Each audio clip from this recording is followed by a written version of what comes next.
दोस्तों इंडिया में D pharmacy के लिए एडमिशन लेने के लिए दो ही रीज़न होते हैं। पहले वाला रीज़न ये होता है कि उन्हें शायद सिर्फ मेडिकल का लाइसेंस चाहिए होता है, और दूसरे वाला रीज़न ये होता है कि उनका ग्रुप का प्रॉब्लम होता है। इन द सेंस 150 के अबव उन्हें मार्क्स नहीं होते 12th साइंस में, और इस वजह से उन्हें साइंस स्ट्रीम में आगे जाने के लिए डी फार्मेसी के लिए वो एडमिशन लेते हैं। लेकिन डी फार्मेसी कंप्लीट करने के बाद क्या, और ये सवाल जब मुझे कोई पूछता है तो मेरा आंसर होता है कि बी फार्मेसी करो। तो आखिर मैं ऐसा मैं क्यों बोलता हूँ, और डी फार्मेसी के बाद सचमुच में आपको क्या बी फार्मेसी करना चाहिए, और इस टोटल टॉपिक को मैं आज डिटेल में कवर करूँगा। तो इस वीडियो को शुरू से लेकर अंत तक ज़रूर देखिए।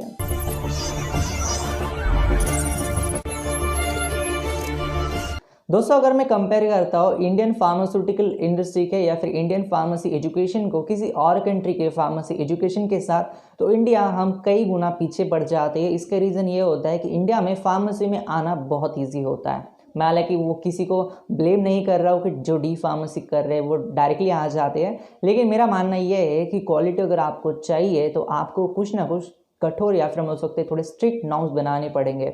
इंडिया में अगर आपको ग्रुप का कोई प्रॉब्लम होता है, इंडिया में अगर आपको कुछ सिर्फ मेडिकल का लाइसेंस चाहिए होता है, तो आप डायरेक्टली डी फार्मेसी एडमिशन के लिए आ जाते हो, 2 साल का कोर्स करते हो, उसके बाद आप डायरेक्टली मेडिकल का लाइसेंस आपके नाम के ऊपर रजिस्टर करवा लेते हो। हालांकि मेरा प्रॉब्लम मेडिकल का लाइसेंस भी नहीं है, लेकिन मेरा प्रॉब्लम है कि क्या डी फार्मेसी के बाद क्या करना चाहिए, क्या बी फार्मेसी करना सही होता है। जब भी डी फार्मेसी का कोई बच्चा मुझे ये सवाल पूछता है तो मेरा आंसर होता है कि जी हाँ, आपको बी फार्मेसी करना चाहिए। उसके भी बहुत सारे रीजन है। सबसे पहला रीज़न ये है कि D pharmacy is just a diploma, और डिप्लोमा के बेसिस के ऊपर अपनी पूरी ज़िंदगी निकालना it's not that much easy. कौन से भी करियर काउंसलर से पूछो या फिर कौन से भी करियर एडवाइज़र से पूछो, वो आपको हमेशा बोलेगा कि आपके पास कुछ ना कुछ डिग्री होनी चाहिए। हालांकि डी फार्मेसी कोर्स 2 साल का है, चाहे आप कितनी भी अच्छी पढ़ाई क्यों ना करो, लेकिन अल्टीमेटली डिग्री मैटर्स। और इसलिए डी फार्मेसी के बेसिस के ऊपर करियर में आगे बढ़ना इतना भी ईजी नहीं है और बहुत मुश्किल है। और इसलिए मेरा मानना ये होता है कि अगर आपको करियर के और नए दरवाजे खोलने हैं तो आपको बी फार्मेसी करना चाहिए। अगर आप इससे भी आगे जाना चाहते हो तो वो आपकी चॉइस है। एम फार्मेसी करना है, एमएस करना है, एमबीए करना है, कहाँ पे जाना है वो आपकी चॉइस है, लेकिन कम से कम डिग्री आपकी होनी चाहिए। ये मेरा सबसे पहला मेन डायरेक्शन होता है कौन से भी स्टूडेंट को जो डी फार्मेसी के लिए क्या करना है बाद में ये पूछता है।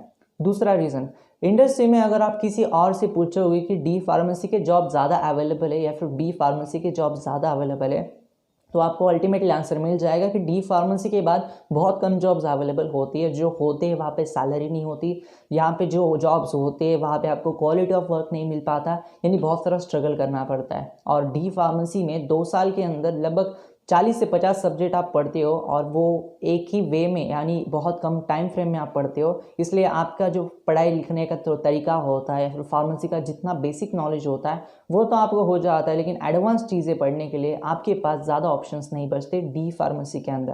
प्रैक्टिकल्स भी होते हैं, थेरी भी होती है, 2 साल के अंदर इतने सारे subject, medicinal chemistry, organic chemistry, फिर उसके साथ एचएपी से लेकर फार्माकोलॉजी तक बहुत सारे सब्जेक्ट पढ़ने होते हैं। और इस दौरान कहीं ना कहीं आपका क्वालिटी एजुकेशन आपका पीछे रह जाता है और सिर्फ मार्क्स के लिए आप पढ़ जाते हो। तो ये भी बहुत बड़ा रीज़न है। इंडस्ट्री इन सारी चीज़ों के बारे में जानती है। शायद आपको लगता होगा कि मैं कॉलेज में क्या कर रहा हूँ, मेरे कॉलेज में क्या हो रहा है, किसी को पता नहीं, लेकिन दोस्तों बिल्कुल भी ऐसा नहीं होता। इंडस्ट्री इन सारी चीज़ों से बहुत वाकिफ़ होती है। क्या आपको लगता है कि कोई भाई बड़ी एमएनसी आती है वो डायरेक्टली आपके कॉलेज में नहीं आती, वो नाइपर मोहाली में जाएगी, वो नाइपर हैदराबाद में जाएगी, क्योंकि उन्हें भी पता है कि क्वालिटी ऑफ एजुकेशन कहाँ पे बेसिस है।